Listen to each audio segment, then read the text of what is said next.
ओम नमो भगवते वासुदेवाय। ओम नमो भगवते वासुदेवाय। ओम नमो भगवते वासुदेवाय। नारायणो नमस्कृत्यं नरं चैव नरोत्तमं देवीं सरस्वतीं व्यासं ततो जयमुदीरनष्टप्रायश अभद्रेषु नित्यं भागवत सेवया भगवती उत्तमश्लोके भक्तिर्भक्तिर्न शुभं करोति वाचारमङ्गं लङ्घयते हिरण्यकृपातमहं वन्दे श्रीगुरुदिनतारिणं परमानन्दमाधवं श्रीचैतन्येश्वरम्। ओम अज्ञानतिमिरान्धस्य ज्ञानगणशलाकया चक्षुन्मीलितं तस्मै श्रीगुरुवे नमः। नमः ओम विष्णुपदाय कृष्णप्रेष्ठाय भूतले श्रीमते जयपताका स्वामी इति नाम नमो अचर्वन्करुणगौरवतं ताय नगरकरामधारिणे।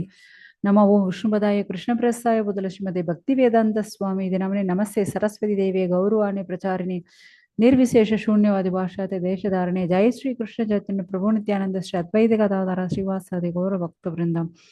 हरे कृष्ण कृष्ण कृष्ण हरे हरे हरे राम राम राम हरे हरे। हरे कृष्ण।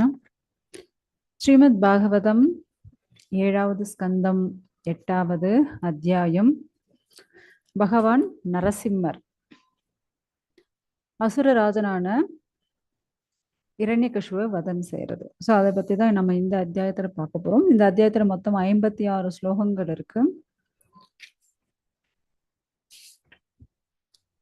இங்க நாரதர் யுதிஷ்டருக்கு சொல்லிட்டு இருக்காரு என்ன அப்படின்னா, பிரகல்லாதன், ஏன்னா அந்த பிரகல்லாதன் சின்ன குழந்தையா இருந்தாலும் அவ்வளோ ஒரு திவ்ய உபதேசங்களை பண்ணிட்டு இருக்கான். ஆனா அதை கேட்கிற மனநிலையில யாருக்கு இல்லை? அவங்களுடைய ஆசிரியர்களுக்கும் இல்லை, அதே போல தந்தைக்கும் இல்லை. ஏன்னா இப்ப ஆசிரியர்கள் பாக்குறாங்க என்ன, இந்த குழந்தை மற்ற குழந்தைகளை எல்லாரையும் விஷ்ணு பக்திக்கு அழைச்சிட்டு போயிட்டு இருக்கான்.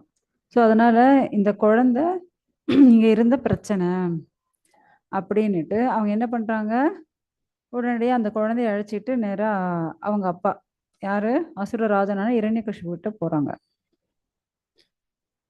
ஏன்னா இரண்யகசிபு கிட்ட போகும்போதே இரண்யகசிபு எப்படி இருக்கான் அப்படின்னா ரொம்ப கோபத்தோட இருக்கான். ஏன்னா அவன் கோபப்பட்டான் அப்படின்னா உலகமே நடுங்கும். ஏன்னா அவன் அனைத்து லோகத்தையும் தன்னுடைய கட்டுப்பாட்டுல வச்சுட்டு இருக்கான். இப்ப அவ்வளவு கோபத்தோட இருக்கக்கூடிய அந்த இரண்யகசிபு தன்னுடைய மகனை அழைச்சிட்டு வர்றதை பார்த்துட்டு இருக்காங்க. எதுக்காக? இப்ப என்ன, ஸ்கூல்ல இருக்கிற டைம் அது, ஸ்கூல்ல இருக்கிற அந்த நேரத்தை விட்டுட்டு ஸோ குழந்தைய கூட்டிட்டு வராங்க அப்படின்னா, ஒன்று குழந்தைங்களுக்கு ஒன்று உடம்பு சரியில்லாமல் இருக்கும், இல்லைன்னா குழந்தை ஏதாவது சேட்டை பண்ணியிருக்கும் இல்லையா, ஏதாவது கம்ப்ளைண்ட் இருக்கும் அப்படின்னுட்டு. ஆல்ரெடி இரண்யகசிபுக்கு தான் தெரியுமே பிரகல்லாதன் என்ன பண்ணிட்டு இருக்கான் அப்படின்னுட்டு. ஸோ பிரகல்லாதன் எல்லா குழந்தைகளும் இப்படி விஷ்ணு பக்தனாக மாத்துறான் அப்படின்னுட்டு விஷயத்த தெரிஞ்ச உடனே இரண்யகசிபுக்கு அவ்வளவு கோபம் வந்துடுச்சு. கோபம் ஏன்னா ஒரு சிம்மாசனத்துல உட்கார்ந்துட்டு இருக்கான், இந்த குழந்தை கீழே இருக்கான், பயங்கர கோபம். ஏன்னா இந்த உலகம் இல்லை, அனைத்து லோகத்துல இருக்கிறவாரும் தன்னை பகவான நினைச்சு வழிபட்டுட்டு இருக்காங்க. அப்படி இருக்கும்போது தன்னுடைய மகன், அது ஒரு 5 வயசு மகன், இப்படி சொல்ற பேச்ச கேட்காம எல்லாருக்கும் விஷ்ணு பக்தியை கொடுத்துட்டு இருக்கானே அப்படின்ற அந்த கோபம் பயங்கரமா இருக்கு. அதனால அவனுக்கு ரொம்ப அவமானமா இருக்கு, இப்படிப்பட்ட ஒரு மகன் தனக்கு பிறந்திருக்கானே அப்படின்ற அது அவனுக்கு ரொம்ப அவமானத்தை கொடுத்துச்சு. ஸோ உடனே அவன் என்ன பண்றான் அப்படின்னா, தன்னுடைய மகனை எட்டி உதைக்கிறான். அந்த சின்ன குழந்தைய எட்டி உதைக்கிறான். குழந்தை அவ்வளவு தூரத்துல போய் விடுறான். அப்பவும் அந்த குழந்தை ரொம்ப அமைதியோட அடக்கத்தோட மரியாதையோட எழுந்திருச்சு நின்று தன்னுடைய அப்பாவை வணங்கி நிக்கிறான். அப்படியே கை கூப்பி வணங்கின போல நிக்கிறான். ஏன்னா அந்த சின்ன வயசு குழந்தை அழல, ஒன்றும் பண்ணல. அப்பா எட்டி உதைச்சாலும் எழுந்து கை கூப்பிட்டு அப்படியே அப்பாவை தலை வணங்கி நின்றுட்டு இருக்கான். சரி, அப்பா என்ன அடிச்சாலும் பரவாயில்ல அப்படின்ற அந்த ஒரு மனோபாவத்தை நின்றுட்டு இருக்கான். அப்படியே இரண்யகசிபு எப்படி பார்க்கறான் அப்படின்னா, ரொம்ப கொடூரமா இதுக்கு மேல இவனை இந்த குழந்தை என்ன பண்றது, அப்படியே கண்ணாலேயே பஸ்மமாக்குற அளவுக்கு அவ்வளவு கடும் கோபத்தோட அவன் பார்த்துட்டு இருக்கான். குழந்தை என்ன செய்யலாம், அப்படின்னுட்டு அவனுக்கு அவ்வளவு வெறித்தனமா இருக்கு. இப்ப இரண்யகசிபு வந்து சொல்றான், உனக்கு கொஞ்சம் கூட மூளை இருக்கா? மதி இல்லாதவனே, விவேகம் இல்லாதவனே, தன்னுடைய குலத்தை அழிக்க பிறந்தவனே. பாருங்க, ஒரு சின்ன குழந்தை என்ன பேச்சு பேசிட்டு இருக்காங்க. அதே போல மனிதர்களில் கடைநிலையோனே, இவ்வளவு ஏன்னா என்னுடைய கட்டளை நீ மீறி நடந்துட்டு இருக்க. அது என்ன உனக்கு அப்படி ஒரு பிடிவாதம்? ஏன் இவர முட்டாளா இருக்க? நான் சொல்றத கேட்கறதுக்கு என்ன? இனிமே உன்னை விட்டு வைக்க முடியாது. நீ வந்து யமபுரிக்கு இப்ப நான் உன்னை அனுப்ப போறேன். யமபுரினா அதாவது யமலோகத்துக்கு. அதாவது இப்பயே உன்னை கொன்னு யமலோகத்துக்கு அனுப்ப போறேன் அப்படின்னுட்டு இரண்யகசிபு அவ்வளவு வீர ஆவேசத்தோட பேசிட்டு இருக்கான். உன்னுடைய கண்ணெல்லாம் அப்படியே ரத்தம் போல இருக்கு. அவ்வளவு கோபம், அப்படின்னு நரம்பெல்லாம் தூக்கிக்கிட்டு அப்படி ஒரு கோபமா பேசிட்டு இருக்கான்.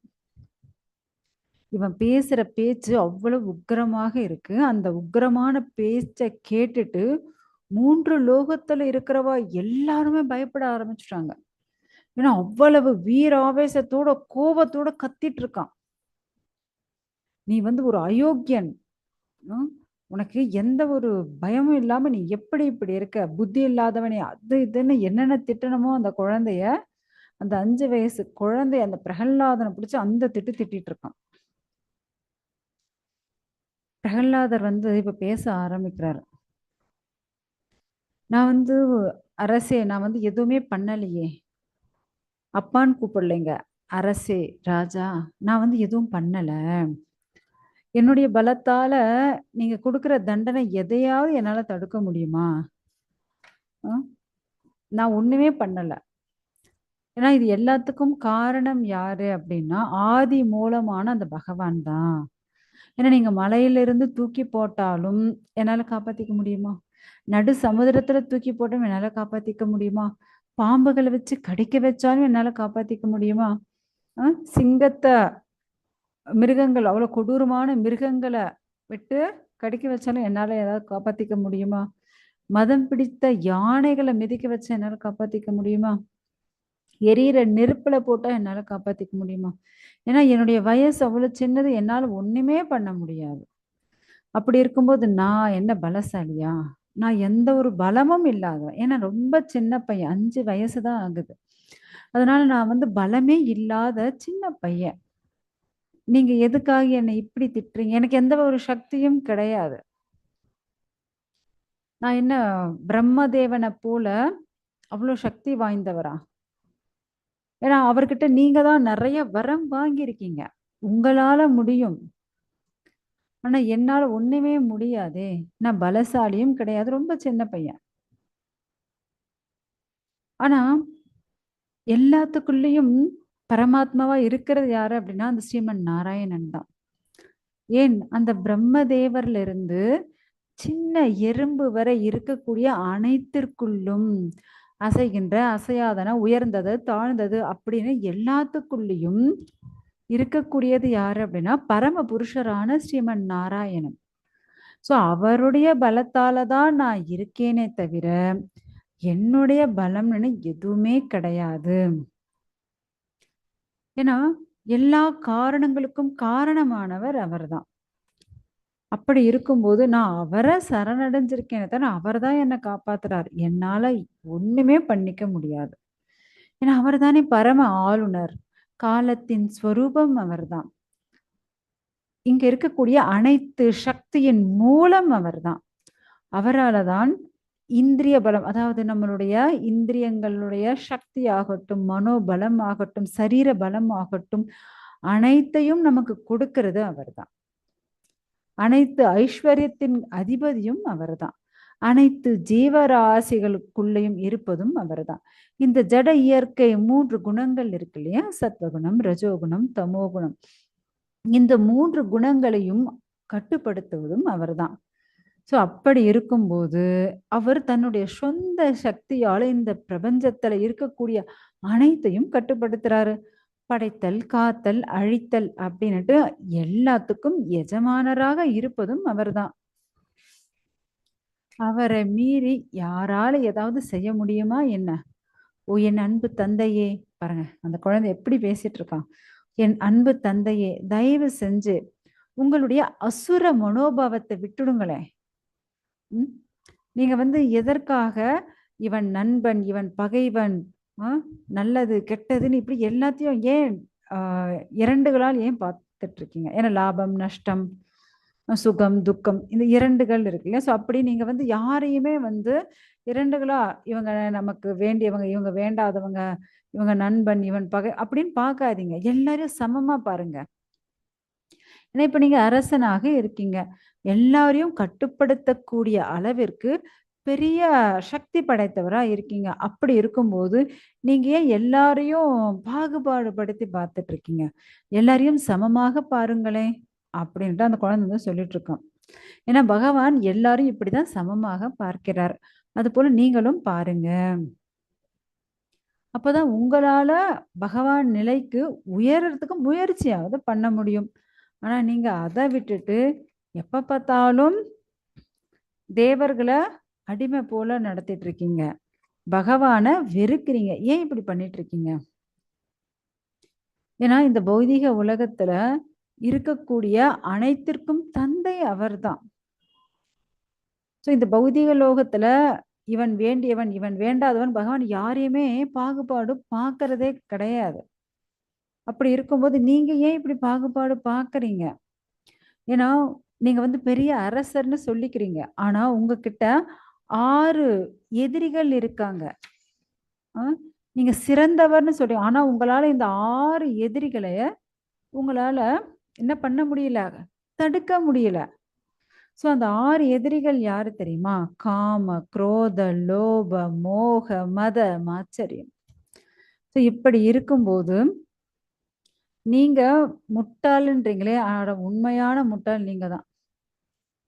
ஏன்னா உங்களால உங்களுக்குள்ள இருக்கக்கூடிய இந்த 6 எதிரிகளையே கட்டுப்படுத்த முடியலையே. அப்படி இருக்கும்போது நீங்க என்ன மத்தவங்கள கட்டுப்படுத்துது? தந்தையே, நீங்க தான் இப்ப அறியாமையில இருக்கீங்க. நீங்க தான் கற்பனையில இருக்கீங்க. ஏன்னா உங்களுடைய ஆசை, பேராசை, காம இச்சை, அந்த கோபம், பேராசை, அந்த மோகம், செருக்கு, பொறாமை, அகங்காரம், தான்ற அகங்காரம். சோ இது எல்லாம் தான் இதுக்கு காரணம். அதனால தயவு செஞ்சு இதையெல்லாம் நீங்க விட்டுட்டீங்க அப்படின்னா உங்களுக்கு நல்லது நடக்கும் அப்படின்னுட்டு அந்த குழந்தை வந்து அட்வைஸ் பண்ணிட்டு இருக்கான். இவ்வளவுதான். இரண்யகசிபுக்கு பயங்கர கோவம் வந்துடுச்சு. ஓ கயவனே, உனக்கு எவ்வளவு திமிரு இருந்தா நீ வந்து எனக்கு அட்வைஸ் பண்ணுவ? ம்? நீ என்ன அவ்வளோ பெரியவனா? எனக்கு வந்து அட்வைஸ் பண்றதுக்கு உன்னுடைய அதிக பிரசங்கித்தனம், ஆ, அது எனக்கு கொஞ்சம் கூட பிடிக்கவே இல்லை. அதனால உன்னை இப்ப என்ன பண்ண போறேன்?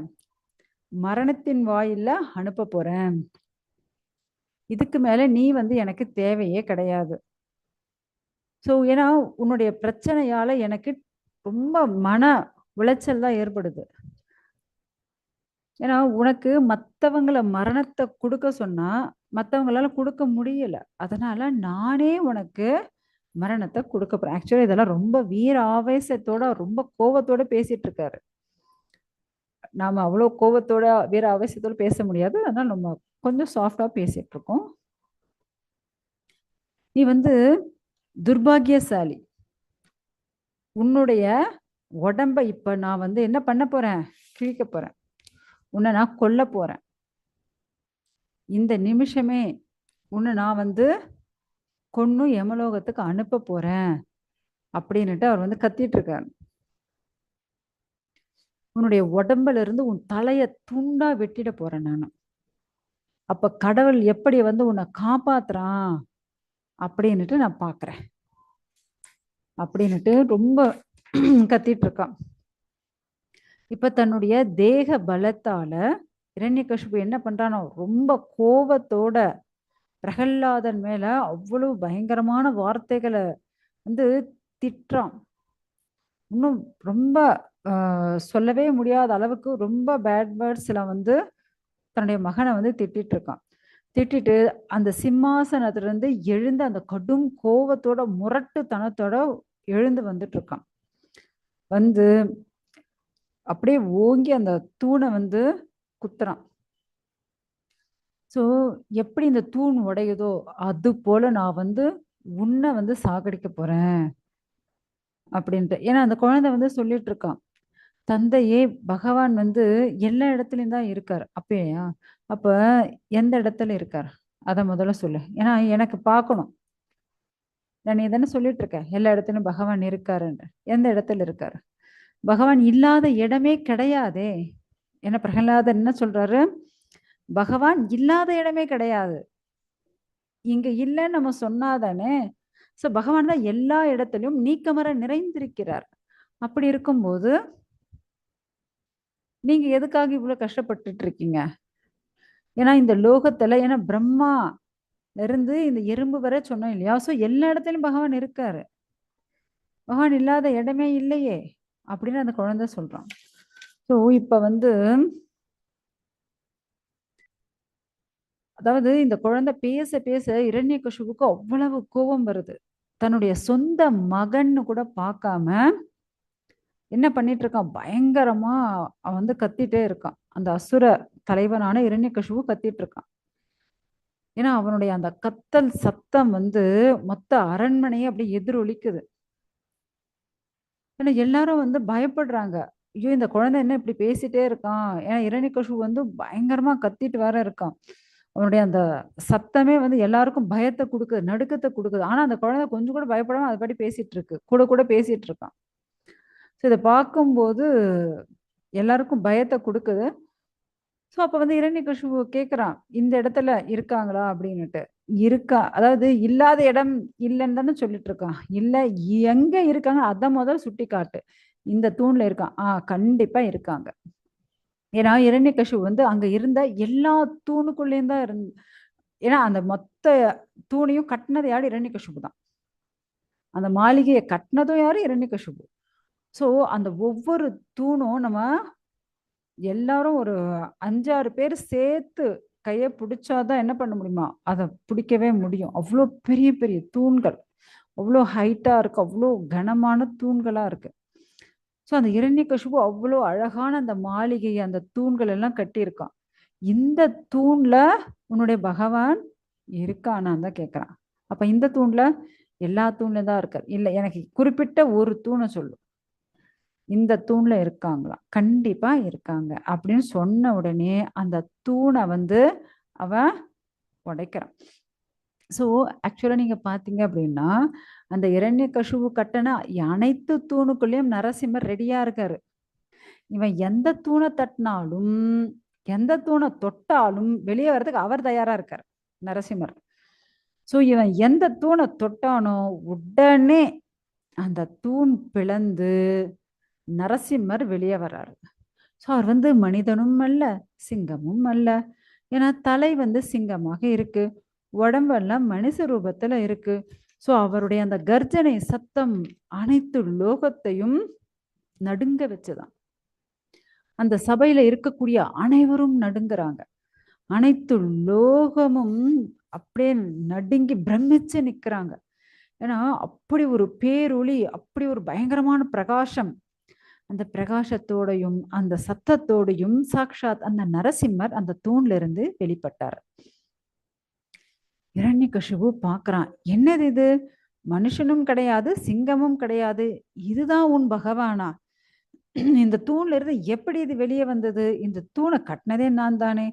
இந்த தூணுக்குள்ள இது எப்படி போச்சு? அதுவும் இது என்ன பாதி மனுஷனாவும் சிங்கமா இருக்கு, இது என்ன ஜீவன் புதுசா இருக்கே, ஆச்சரியத்தை கொடுக்குதே அப்படின்னுட்டு அவன் வந்து ஆச்சரியப்பட்டுட்டு இருக்கான். ஏன்னா தனக்கு முன்னாடி நிக்கக்கூடிய இந்த நரசிம்மரை பார்த்து இது யாரா இருக்கும் அப்படின்னு இரண்யகசிபு வந்து யோசிக்கிறானா, ஆராய்ச்சி பண்றான். ஏன்னா இப்படி ஒரு ரூபத்தை இதுக்கு முன்ன பார்த்ததே கிடையாது, எந்த லோகத்திலையும் பார்த்தது கிடையாது. இது விசித்திரமா இருக்கே. ஏன்னா இது பகவான்னுட்டு தன் மகன் சொல்றான், இப்படி ஒரு பயங்கரமான ரூபமா தன்னுடைய பகவானா இருக்கும் அப்படின்னுட்டு அப்படியே பார்த்துட்டு இருக்கான். ஏன்னா அந்த நர நரசிம்மருடைய சிம்ம முகம், அந்த கர்ஜனை, அந்த பிடரி எல்லாம் இருக்கு இல்லையா, அது அப்படியே எல்லா பக்கமும் அப்படியே பறந்துட்டு இருக்கான் அந்த காத்துல. பற்கள், அந்த கோரை பற்களோட இருக்கு. அது பார்க்கறதுக்கு ஒண்ணு அப்படியே ஷார்ப்பான கத்தி போல இருக்கு. அவருடைய நாக்கு அதுக்கு மேல இருக்கு. ஸோ அப்படியே பெரிய வாள் போல இருக்காம். அதே போல அவருடைய காதுகள் அப்படியே எல்லா திசையிலும் அப்படியே திரும்பி திரும்பி பார்த்துட்டு இருக்கான். ஸோ அவருடைய வாய் பெரிய மலை குகை போல இருக்கு. அவருடைய தாடைகள் எல்லாம் அவ்வளவு பயங்கரமாக இருக்கு. அவருடைய உடலே எப்படி இருக்கான், அவ்வளவு பிரகாசத்தோட இருக்கு. அவருடைய கழுத்து ரொம்ப சின்னதாக இருக்கு. அவருடைய மார்புகள் அகன்று இருக்கு. அவருடைய புஜங்கள் அப்படி இருக்கான். ஃபுல் உடம்பெல்லாம் எப்படி இருக்கு, ரோமங்கள் இருக்கு. ஸோ அப்படியே அவருடைய அந்த அணிகலன்கள் ஆபரணங்கள் போட்டுருக்காரு. ஸோ அந்த ஆபரணங்கள் அவ்வளோ பளபளன்னு இருக்கு. அவருடைய அந்த கைகள் வந்து சங்கு, சக்கர, கதா, தாமரை அப்படின்ட்டு எல்லாம் வச்சுட்டு இருக்காரு. நிறைய ஆயுதங்களோட இருக்காராம். அங்க இருக்கக்கூடிய அசுரர்கள், கெட்டவங்க, நாசிகர்கள் எல்லாரும் பயங்கரமா பார்த்துட்டு அப்படியே பயப்படுறாங்க. ஏன்னா அவருடைய அந்த உக்கிர ரூபம் எப்படி இருக்கான், ஏன்னா அவருக்கு விட்டா இருக்கிற எல்லாரையும் கொன்னு குவிச்சிடலாம்ன்ற அளவுக்கு. ஏன்னா ஒரு சின்ன குழந்தைய, தன்னுடைய பக்தனை எப்படி ஒரு சித்திர இம்சை பண்ணா பகவான் பொறுத்துப்பாரா? உடனே அங்க இருக்கக்கூடிய அனைவரையும் கொல்லக்கூடிய அளவுக்கு அவருக்கு அவ்வளவு உக்கிரமாக கர்ஜிச்சுன்னு இருக்காராம். அவருடைய அந்த கோபம், கோபக்கனல் இருக்கு இல்லையா, சோ அது வந்து எல்லாருக்கும் பயத்தை கொடுக்குது. அதாவது இரண்யகசிபு பார்த்துட்டு இருக்கா, என்னது இதுதான் விஷ்ணுவா, இதென்ன இப்படி இருக்கு, என்னை கொல்றதுக்காக திட்டம் போட்டுட்டு வந்திருக்கியோ, நீ என்ன முயற்சி பண்ணாலும் அதெல்லாம் ஒன்றும் நடக்க போறது இல்லை, என்னை வந்து யாராலும் ஒன்றும் பண்ண முடியாது அப்படின்னுட்டு அவன் வந்து ரொம்ப அகங்காரத்தோட இரண்யகசிபு வந்து தான், நான் தான் இந்த உலகத்தை அனைத்திற்கும் எஜமானர், ராஜா அப்படின்னுட்டு சக்கரவர்த்தியா இருக்கேன், என்னை யாரும் ஒன்றும் பண்ண முடியும், ஏன்னா அவ்வளோ வரங்கள் வாங்கியிருக்கேன் அப்படின்னுட்டு அவன் வந்து அவ்வளவு அகங்காரத்தோட கத்திட்டு இருக்கான், பேசிட்டு இருக்கான். ஸோ அது போல அதே போல ஒரு யானை ஓடி போய் என்ன பண்ணுமா, எதிர இருக்கக்கூடிய அப்படியே முட்டும் இல்லையா, ஸோ கோபம் வரும்போது. அது போல இப்ப மதம் பிடிச்ச யானையெல்லாம் நீங்க பாத்தீங்க அப்படின்னா அப்படிதான் பண்ணும், ஓடி போய் அப்படியே முட்டி எல்லாத்தையும் தள்ளுறதுக்கு முயற்சி பண்ணும். அது போல இவன் வந்து ஒரு யானைய போல ஓடி போய் பகவானை வந்து அடிச்சு வீழ்த்துறதுக்காக முயற்சி பண்ணிட்டு இருக்கான். ஆனா பகவான் எதிரில ஒரு சின்ன பூச்சி போலதான் இவன் இருக்கான்.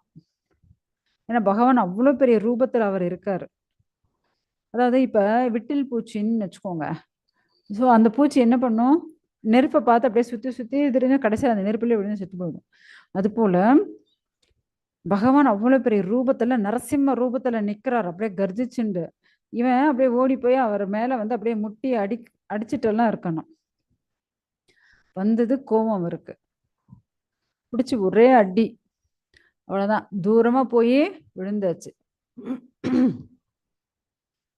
ஸோ ஏன்னா பகவான் எதிரில் அனைவருமே என்ன, ஒரு சின்ன தூசு தான் இல்லையா. ஏன்னா பகவான் வந்து விபு ஆத்மா, நம்மெல்லாம் அணு ஆத்மாக்கள் தான். ஸோ ஏன்னா பகவான் சமுத்திரம், நம்ம அதில் இருக்கக்கூடிய ஒரு சின்ன ஒரு ட்ராப், அவ்வளோதான், water, one drop of water தான். ஸோ அப்படி இருக்கும்போது பகவான் எதிரில் யாராவது ஏதாவது பண்ண முடியுமா? ஏன்னா சாக்ஷாத் அந்த பகவான், அந்த நாராயணனுக்கு ஈக்குவலும் யாரும் கிடையாது, அவரை விட பெரியவங்களும் யாரும் கிடையாது. அப்படி இருக்கும்போது இந்த இரண்யகசிபு என்ன, ஸோ எவ்வளவு இரண்யகசிபு வந்தாலும் பகவானை ஒன்றும் பண்ண முடியாது. ஏன்னா அவனுக்கு என்ன அகங்காரம், நான் இவ்வளவு வரங்கள் வாங்கியிருக்கனே, இவ்வளவு வரங்கள் வாங்கின என்ன வந்து யாரால கொல்ல முடியும் அப்படின்னுட்டு அவ்வளவு அகங்காரத்தோட வந்து கத்திட்டு இருக்கான். ஏன்னா கோப ஆவேசத்தோட அந்த பெரிய அசுரன் இரண்யகசிபு என்ன பண்ணான், அவ்வளவு வேக வேகமா ஓடி வந்து அந்த கதையால நரசிம்மரை அடிக்கிறதுக்கு முயற்சி பண்ணிட்டு இருக்கான். நரசிம்மர் என்ன பண்றான், ஒரு நிமிஷத்துல அப்படி அப்படி தட்டி விடுறார், அவ்வளவுதான், அவன் அங்க போய் விழுறானான்.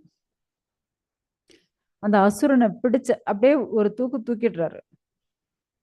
ஏன்னா இப்ப ஒரு கருடன் எதிர ஒரு சின்ன பாம்பு இருந்தா என்ன ஆகும், டபக்குன்னு பிடிச்சி அது பாட்டு எடுத்து சாப்பிட்ரும் இல்லையா. அது போல அவ்வளவு பெரிய நரசிம்மர் முன்னாடி இந்த இரண்யகசிபுவெல்லாம் ஒண்ணுமே கிடையாது. சோ அவன் வந்து இரண்யகசிபு என்ன பண்றானா, எப்படியாவது இந்த நரசிம்மரை அடிக்கணும்னு முயற்சி பண்ணான், கொன்னுடணும்னு முயற்சி பண்றானா. ஆனா அவனுடைய சக்தி எல்லாம் ஒண்ணுமே இல்லாம போயிடுச்சு. ஏன்னா நரசிம்மர் அவ்வளவு பெரியவர், அவ்வளவு பிரம்மாண்டமாக, அவ்வளவு சக்தி வாய்ந்தவராக இருக்கார். அவன் வந்து முயற்சி பண்ணிட்டு இருக்கான், எப்படியாவது இந்த பகவானை கொல்லணும், இந்த நரசிம்மரை கொல்லணும் அப்படின்னுட்டு. ஏன்னா தேவர்கள் எல்லாம் என்ன பண்றாங்களாம், நரசிம்மர் கிட்ட இரண்யகசிபு போடுற சண்டைய எதிர நின்னு பாக்குறது கூட சக்தி இல்ல. அவங்கெல்லாம் அங்கங்க ஒளிஞ்சு நின்னு எட்டி பார்த்துட்டு இருக்காங்களாம். புரியுதுங்களா? ஆகாயத்துல இருக்கக்கூடியவங்க மேகங்கள் பின்னாடி இருந்து ஒளிஞ்சு பார்த்துட்டு இருக்கா. சோ மத்தவங்க அப்படியே மரத்து பின்னாடி இருந்து ஒளிஞ்சு ஏன்னா எதிர வந்து நின்னு பாக்குறது கூட அவங்களால முடியாது. ஏன்னா இரண்யகசிபு அவங்களெல்லாம் அவ்வளவு அடிச்சு கொடுமைப்படுத்தி வச்சிருக்கான். ஏன்னா எதிர நின்னு பார்த்தா கூட இவன் அதுக்கப்புறம் நம்மள தண்டிச்சிருவானோ அப்படின்ற அந்த பயத்துல தேவர்கள் என்ன பண்ணிட்டு இருக்காங்க, மேகங்கள் பின்னாடி இருந்து மெல்லமா எட்டி பார்த்துட்டு இருக்காங்க, எப்படி இந்த சண்டை நடக்குது அப்படின்னுட்டு. சோ நரசிம்ம தேவர் என்ன பண்றாரு அப்படின்னா, இரண்யகசிபு ஒரே கையில பிடிச்சாச்சு. அவன் வந்து அப்படியே நெக்கிக்கிட்டு இருக்கான். சரி கொஞ்சம் விட்டு தான் பிடிக்கலாமே, எனக்கு கொஞ்ச நேரம் விளையாட விட்டு அதுக்கப்புறம் அடிக்கலாமே அப்படின்னு பகவான் கொஞ்சம் அப்படியே லூஸ் விட்டுறாரு. ஸோ அவன் உடனே ஓடி போய் அந்த ஏன்னா கதையால அடிச்சு பார்த்தாச்சு, கதையை பகவான் அப்படியே உடைச்சு போட்டாச்சு.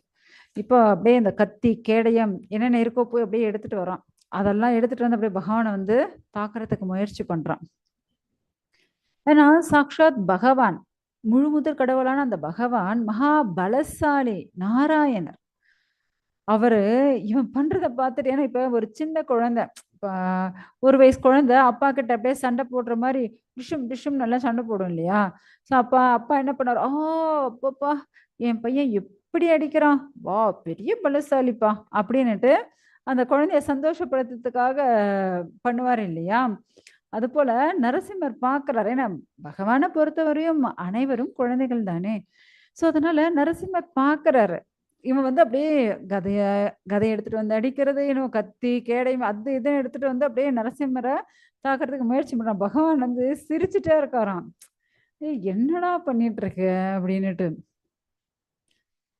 சோ அப்போ வந்து பகவான் வந்து கோவமே படல, அவன் என்ன பண்ணணுமோ பண்ணட்டும் அப்படின்னு அப்படியே பார்த்துட்டு இருக்காரு. ஏன்னா அந்த டைமிங் வரணும் இல்லையா? ஏன்னா அந்த கரெக்டா அந்த சந்தியா காலம் வரணும். அந்த டைமிங்காக பகவான் வந்து அப்படியே கொஞ்சம் டைமிங்கை வந்து வேஸ்ட் பண்ணிட்டு இருக்காரு. ஸோ கரெக்டா அந்த சந்தியா காலம் வந்துடுச்சு. எப்படி வந்து பாம்பு எலிய பிடிச்சிருமோ, கருடன் என்ன பண்ணுவாரு, அந்த பாம்பை பிடிச்சிருவார் இல்லையா? ஸோ அது போல நரசிம்மர் அந்த நேரத்துக்காக அப்படியே காத்துண்டே இருக்கார். ஏன்னா அவன் கேட்ட வரம் என்ன, தனக்கு இரவிலோ பகலிலோ மரணம் ஏற்படக்கூடாது.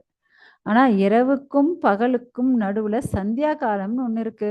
சோ அந்த சந்தியா காலத்துக்காக பகவான் காத்துட்டு இருக்கார். அதே போல உயிருள்ள ஆயுதத்தாலும் உயிர் இல்லாத ஆயுதத்தாலும் கொல்லப்படக்கூடாது. ஏன்னா நெகம், உயிர் நமக்கு உயிர் இருக்கவே அது வளருது, அதை வெட்டினா நமக்கு வலிக்க போறது இல்லை இல்லையா? அதனால உயிர் இல்லாதது. சோ அப்படியாப்பட்ட ஆயுதம் நெகத்தை யூஸ் பண்றாரு. அதே போல வீட்டுக்கு உள்ளேயும் சரி வீட்டுக்கு வெளியும் மரணம் ஏற்படக்கூடாது. ஆனா வாசப்படி வீட்டுக்கு உள்ளேயும் கிடையாது, வீட்டுக்கு வெளியவும் கிடையாது. அதே போல ஆகாசத்திலும் மரணம் ஏற்படக்கூடாது, பூமியிலும் மரணம் ஏற்படக்கூடாது. ஸோ இப்ப பகவான் என்ன பண்றாரு, அவனை தூக்கி தன்னுடைய தொடை மேல, ஏன்னா தொடைன்றது அது ஆகாசமும் இல்லை பூமியும் கிடையாது, ஏன்னா அவனுடைய உடம்பு வந்து எங்கேயுமே தொடல. ஸோ அப்படி அந்த தொடை மேல போட்டுக்கிட்டாரு. ஸோ கொஞ்சம் யோசிச்சு பாருங்க, அவன் என்னென்ன வரம் கேட்டானோ எல்லா வரத்தையும் முறியடிக்கிற மாதிரி அந்த நேரத்துக்காக அப்படி பார்த்துட்டு இருக்காரு. கரெக்டா அந்த நேரம் வந்துச்சு, அவ்வளவுதான் ஒரே பிடிச்சு எடுத்து அவனை தன்னுடைய தொடை மேல வச்சுண்டு தன்னுடைய நெகத்தால எப்படி வந்து சக்கராயுதம் சோ அந்த சக்கராயுதம் போல அவருடைய நகங்கள் என்ன பண்ணிடுச்சான், அனைத்து சபையோர்கள் பார்த்துட்டே இருக்காங்க. அந்த வாசப்படியில வச்சு அந்த அசுரனை தூக்கி தன் தொடை மேல வச்சுண்டு தன்னுடைய கை விரல்களால நகத்தால அப்படியே விளையாடி அவனுடைய வயத்தை கிழிச்சாச்சு. ஏன்னா அவன் கேட்ட அந்த வரம் கரெக்டா இருக்கணும் இல்லையா? பகலும் இருக்கக்கூடாது, இரவும் இருக்கக்கூடாது, ஆகாசத்துக்கு மேலேயும் இருக்கக்கூடாது, கீழேயும் இருக்கக்கூடாது. ஏன்னா கொல்லக்கூடியது மிருகமாவும் இருக்கக்கூடாது, மனிதனாகவும் இருக்கக்கூடாது. ஏன்னா இப்ப நரசிம்மர் மனுஷனும் கிடையாது, மிருகமும் கிடையாது இல்லையா? சோ அதனால அவன் கேட்ட அந்த வரத்தை போலயே பகவான் வந்து கரெக்டா, நாம எப்படி பிளான் பண்ணாலும் சரி பகவான் நமக்கு மேல பிளான் போட்டுடுவார் இல்லையா? உயிருள்ள ஆயுதம், உயிரற்ற ஆயுதம் எல்லாத்தையும் பார்த்தீங்கன்னா பிரம்மா கிட்ட அவ்வளவு யோசிச்சு யோசிச்சு வரம் வாங்கியிருக்கான். பிரம்மாவும் எல்லாம், ஏன்னா பிரம்மா கிட்ட இன்னொரு வரமும் கேட்டான். என்ன, உங்களால் படைக்கப்பட்ட எந்த ஜீவராசியாலையும் நான் வந்து கொல்லப்படக்கூடாது. ஏன்னா பிரம்மனையே படைச்சது அந்த நாராயணன். சோ பிரம்மா சந்தோஷம், என்னால படைச்சது தானே உன்னை கொல்லக்கூடாது, ஆனா என்னை படைத்தவன் இருக்கானே என் தந்தை, அவன் பார்த்துப்பான்னு அவர் விட்டுட்டார். ஸோ இப்படி எல்லாத்தையும் பார்த்து பகவான் என்ன பண்ணாரா, அதாவது இந்த கோர்ட்ல எல்லாம் நீங்க பாத்தீங்க அப்படின்னா வக்கீலுங்க வந்து பயங்கரம் வாதாடுவாங்க இல்லையா? அது போல இவன் அவ்வளோ வாத திறமையோட இந்த வரத்தை வாங்கியிருக்கான். எப்படியெல்லாம் யோசிச்சிருக்கான் பாருங்க. யோசிச்சு யோசிச்சு வரத்தை வாங்கியிருக்கான். ஆனா அந்த அனைத்து வரத்தையும் உடைக்கிற மாதிரி பகவான் நரசிம்ம அவதாரம் எடுத்துட்டு வந்தாச்சு. வந்து இப்ப அவனை கிழிச்சாச்சு. ஸோ நரசிம்மருடைய வாய், அந்த பிடரிகள், கேசங்கள் இருக்கு இல்லையா, ஃபுல்லா இவனை பிடிச்ச அந்த குடல் எல்லாம் பிடுங்கி எறிகிறார். ஸோ ஃபுல்லா அப்படியே ரத்தம் தெறிக்குதாம். அந்த கண்ணெல்லாம் அப்படியே சிவந்து போயிடுச்சு. அவருடைய நாக்கு, அந்த கைகள், முகம் எல்லாம் அப்படியே அப்படியே தெறிக்குது. இப்படி அந்த அவனுடைய குடலை எடுத்து அப்படியே மாலையா போட்டுண்டாராம். அந்த சிங்கம் வந்து எப்படி யானையை கொல்லுமோ அது போல இங்க இந்த நரசிம்மர் ஒரு பெரிய யானை போல இருந்த இந்த இரண்யகசிபுவை கொன்னாச்சு. கொன்னு கிழிச்சாச்சு. அவனுடைய குடலையும் உருவி மாலையா போட்டுண்டார். ஸோ இப்ப என்ன ஆகுது அப்படின்னா, அவனுடைய ஹிருதயத்தை, அவன் உடம்புக்குள்ள இருக்கக்கூடிய ஹிருதயத்தை எல்லாம் அப்படி பிடிங்க அப்படி தூக்கி போட்டாச்சு. பாக்குறாரு என்ன ஆட்டம் ஆடி இருக்கான்.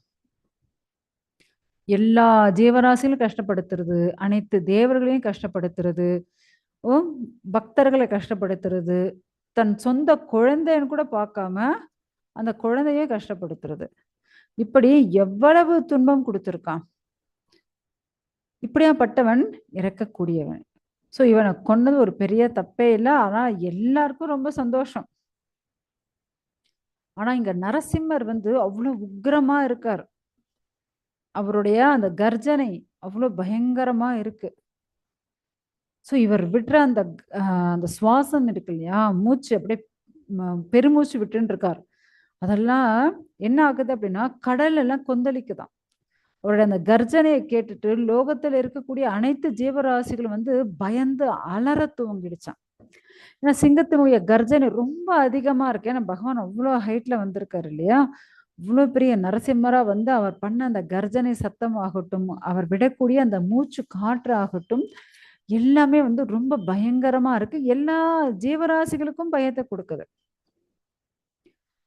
அதாவது தேவர்கள் வந்து ஆகாச விமானத்துல பறந்துட்டு இருக்காங்க இல்லையா, அவங்களும் எல்லாமே அப்படியே கை காலெல்லாம் உதறிட்டு இருக்கான். அவங்களாலையும் ஒண்ணுமே முடியல.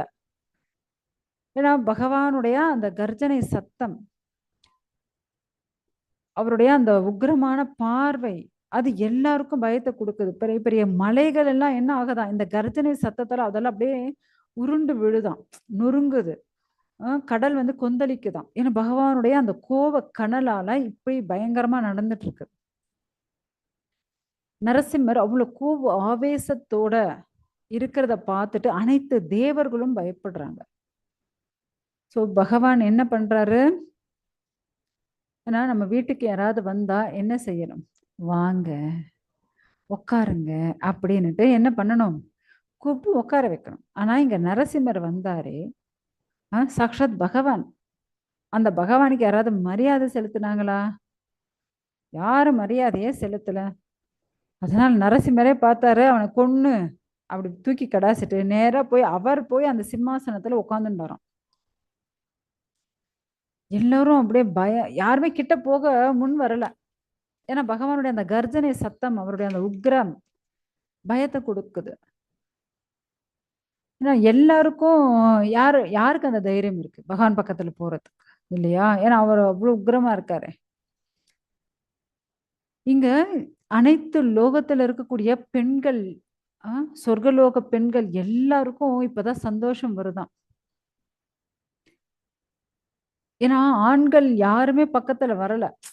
ஏன்னா எல்லா ஆண்களும் ஆல்ரெடி இரண்யகசிபுவால பயந்து போய் அவங்களே மேகங்கள் பின்னாடி ஒளிஞ்சுட்டு இருக்காங்க, இல்லையா?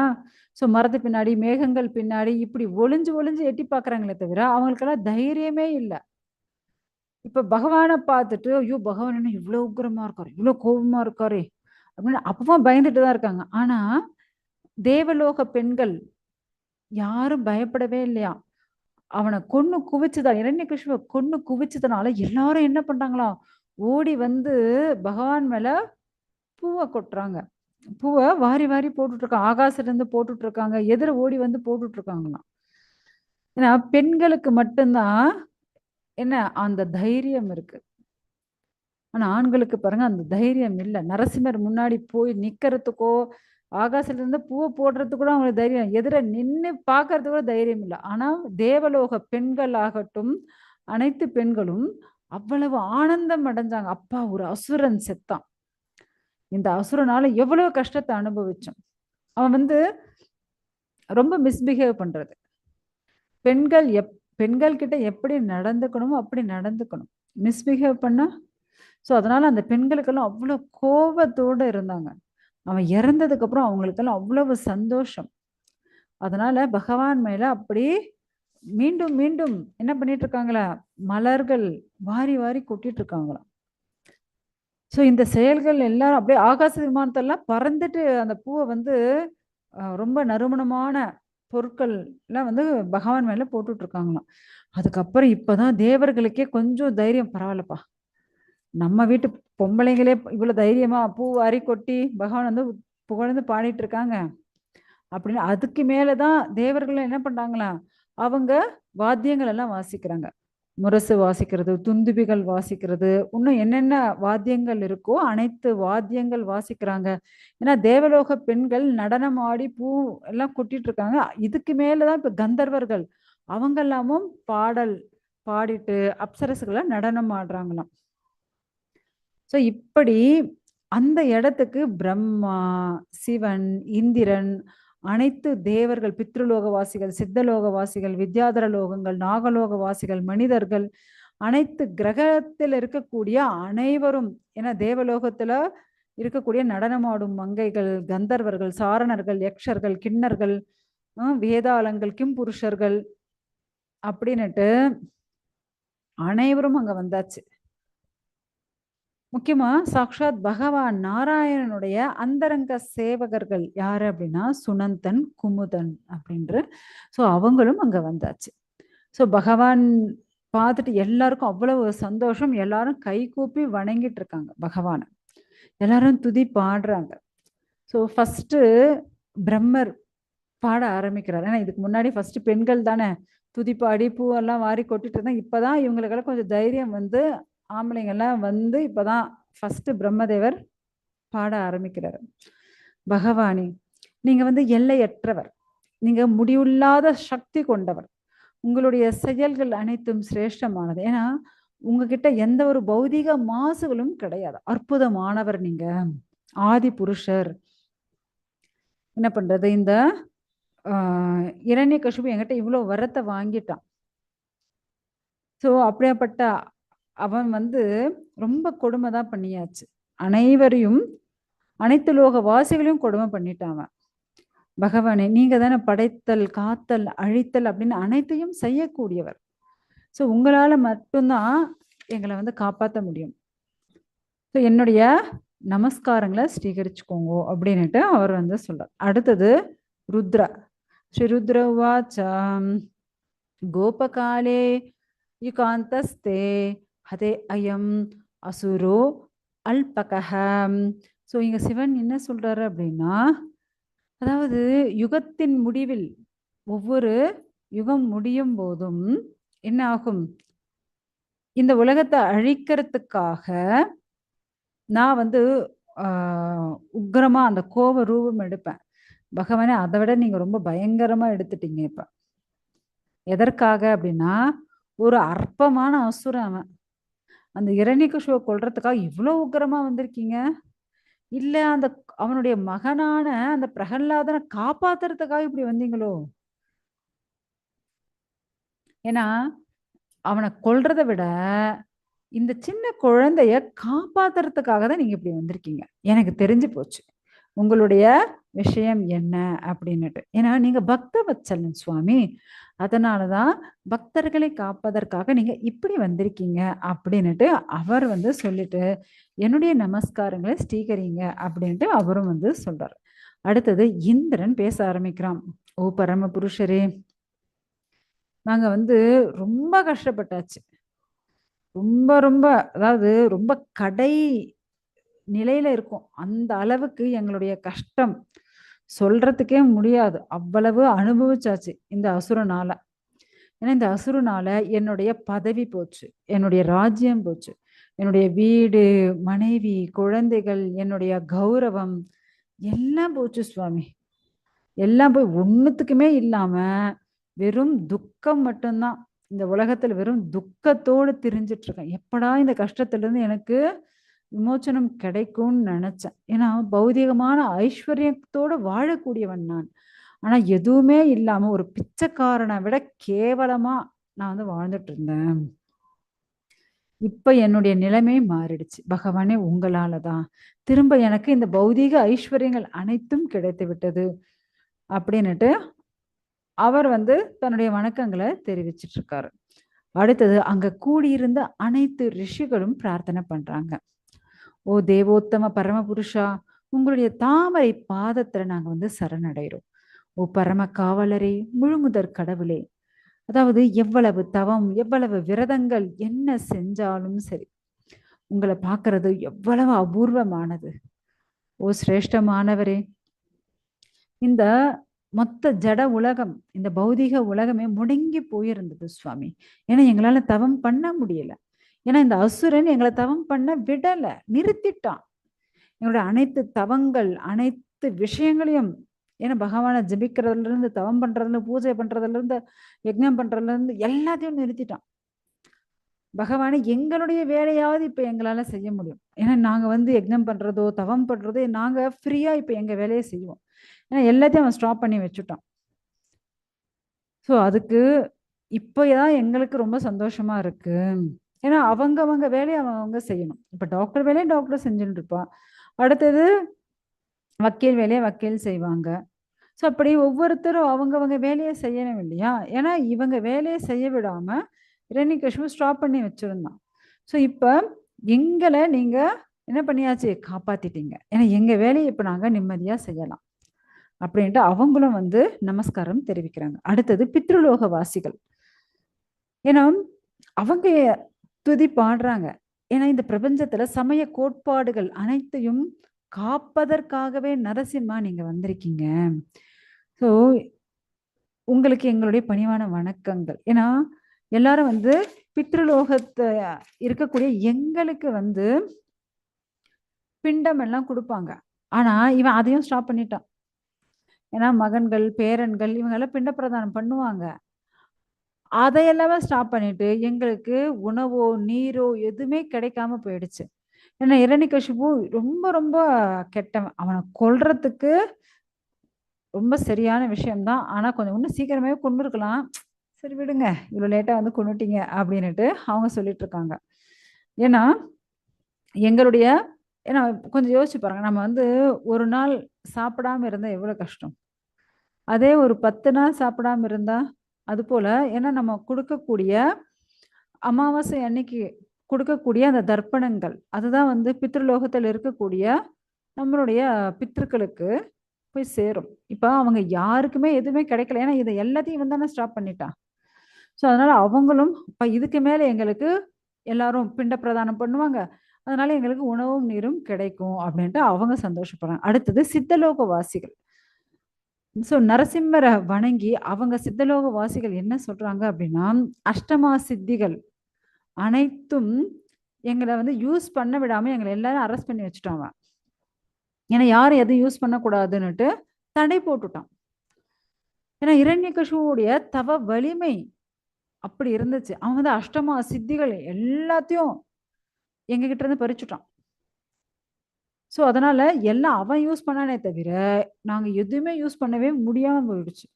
அவன் சரியான அயோக்கியன் சுவாமி, உங்க நகத்தால அவனை கிழிச்சு கொன்னீங்க இல்லையா, ரொம்ப நல்ல வேலை செஞ்சீங்க. ஸோ இதுக்கே ரொம்ப ரொம்ப நன்றி அப்படின்னுட்டு அவங்களும் கீழே விழுந்து நமஸ்காரம் தெரிவிக்கிறாங்க. அடுத்தது வித்யாதர லோக வாசிகள்.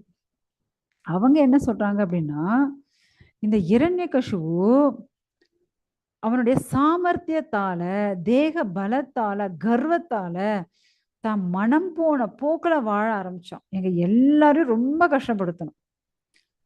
ஸோ அவனை நீங்க கொண்டது சரியான விஷயம். ஏன்னா எங்களுடைய வேலை கூட அவன் எங்களை செய்ய விடலை. ஏன்னா எங்களுடைய நித்திய வேலைகள், நித்திய கடமைகள் எதையுமே செய்ய விடலை அப்படின்னுட்டு அவங்க சொல்லிட்டு பகவானை வணங்குறாங்க. அடுத்தது நாகலோக வாசிகள். மகா பாவியான இந்த இரண்யகசிபுவை எங்க தலையில ரத்தனங்கள் இருக்கும். ஏன்னா நம்மளுக்கு பூமிக்கு மேல இருக்கக்கூடிய லோகங்கள்ல தான் நமக்கு சூரிய வெளிச்சம் இருக்கும். பூமிக்கு கீழே மற்ற 7 லோகங்கள் இருக்கு, மொத்த 14 லோகங்கள் இல்லையா. கீழே இருக்கக்கூடிய லோகங்கள், அந்த 7 லோகத்துக்கும் இந்த நாகங்கள் தலையில இருக்கக்கூடிய ரத்தினங்கள் தான் அதுங்களுக்கு வெளிச்சம். இல்லைன்னா ஃபுல்லா இருட்டா தான் இருக்கும்.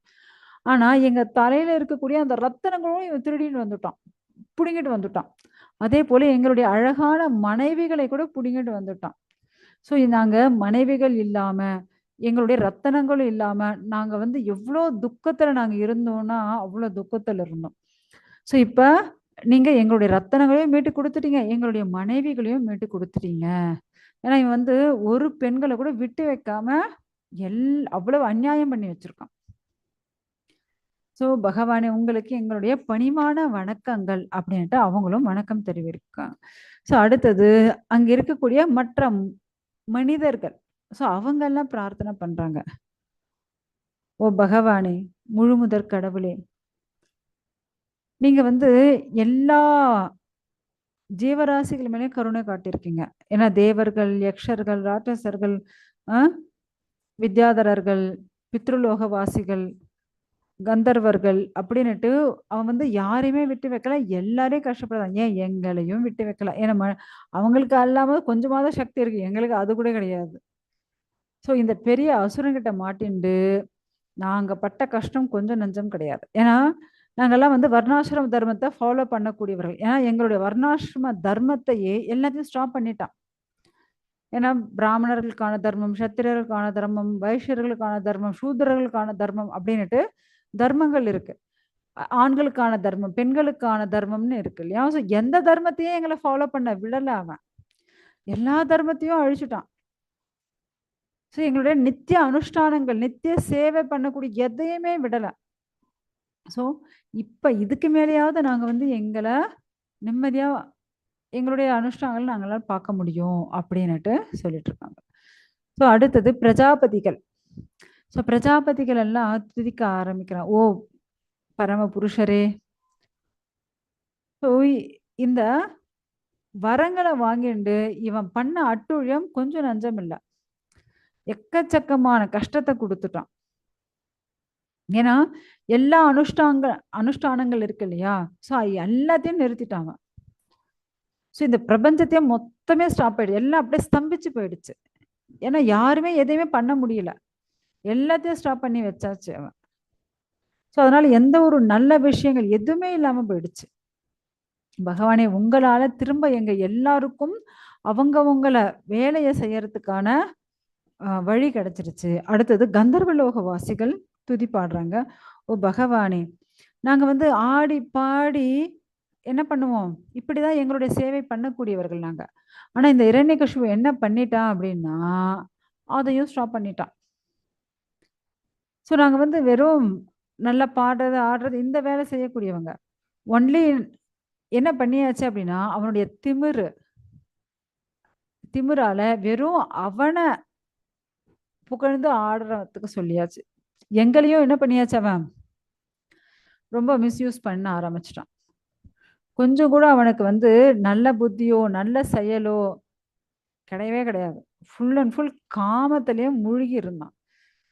ஸோ இப்ப அவங்ககிட்ட இருந்து நாங்கெல்லாம் விடுதலை ஆயாச்சு. அடுத்தது சாரணலோக வாசிகள். பகவானே, இப்பதான் எங்களுடைய இருதயங்கள் எல்லாம் என்ன சந்தோஷமா இருக்கு. ஏன்னா இத்தனை காலம் முள்ளால குத்தப்பட்டு இருந்தது. இந்த அசுரனான இந்த இரண்யகசிபுவுடைய அட்டூழியம் கொஞ்சம் நஞ்சம் இல்ல. இவங்கிட்ட இருந்து எப்படா எங்களுக்கு விடுதலை கிடைக்கும் அப்படின்னுட்டு ஏங்கிக்கிட்டு இருந்தோம். நாங்க உயிரையே விடுறதுக்கும் தயாரா இருந்தோம். பகவானே, இப்ப நீங்க தான் எங்களுக்கு தஞ்சம். எப்படியோ அவனை கொன்னு எங்களுடைய இந்த கஷ்டத்துல இருந்து எங்களை காப்பாத்திட்டீங்க அப்படின்னுட்டு அவங்க துதிப்பாடுறாங்க. யக்ஷலோக வாசிகள். ஸோ இந்த பௌதீக விஷயங்கள் எல்லா விஷயங்களையும் இவன் என்ன பண்ணியாச்சு, தன்வசப்படுத்திட்டான். எல்லாரையும் அவனுடைய அடிமைகளாக மாத்திட்டான். இந்த திதி உடைய மகனான இந்த இரண்யகசிபுவுடைய கட்டளைய ஃபாலோ பண்ணி பண்ணி எங்களுக்கெல்லாம் வாழ்க்கையே வெறுத்து போச்சு. ஸோ அவனுக்காக பல்லக்கு தூக்கி தூக்கி எங்களுடைய நேரமும் வேஸ்டா போயிடுச்சு. எப்படியோ அவனை கொன்னு எங்க எல்லாரையும் விடுவிச்சிட்டீங்க. ஸோ இப்ப நாங்க எங்களுடைய வாழ்க்கைய நாங்க செய்வோம் அப்படின்னுட்டு யக்ஷர்கள் அவங்களும் சொல்லிட்டு இருக்காங்க. அடுத்தது கிம்புருஷ லோகவாசிகள்.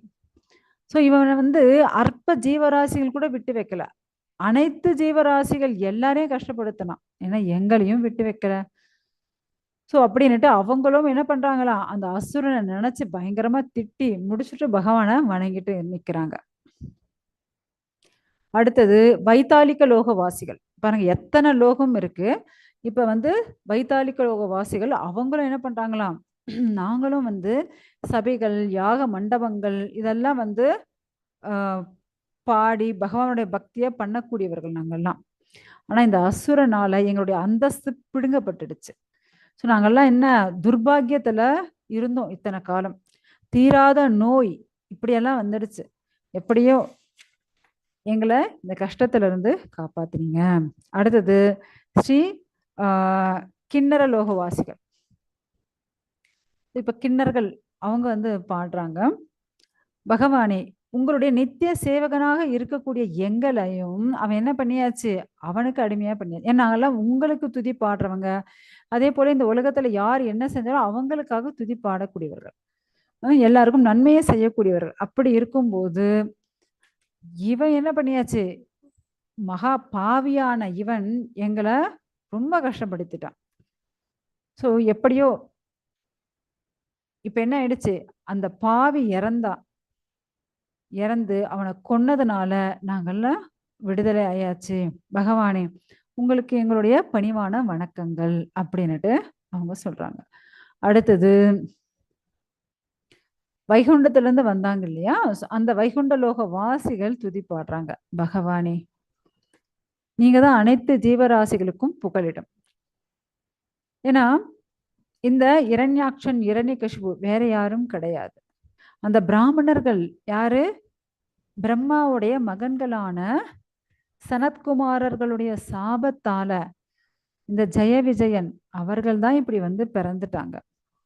இந்த ஜெயன் அவன்தான் இப்ப இப்படி இரண்யகசிபுவா வந்து இவ்வளோ கஷ்டத்தை கொடுத்துட்டான்.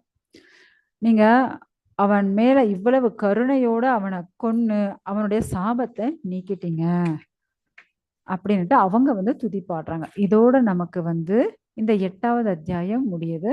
இதுல ஏதாவது சந்தேகம் இருந்தால் கேட்கலாம். ஓகேங்களா. அதுக்கப்புறம் பிரகல்லாதர் என்ன சொன்னாரு, அவர் என்ன பாடினாரு அப்படின்ட்டு நம்ம வந்து அடுத்த வகுப்புல பார்க்கலாம். ஹரே கிருஷ்ணா.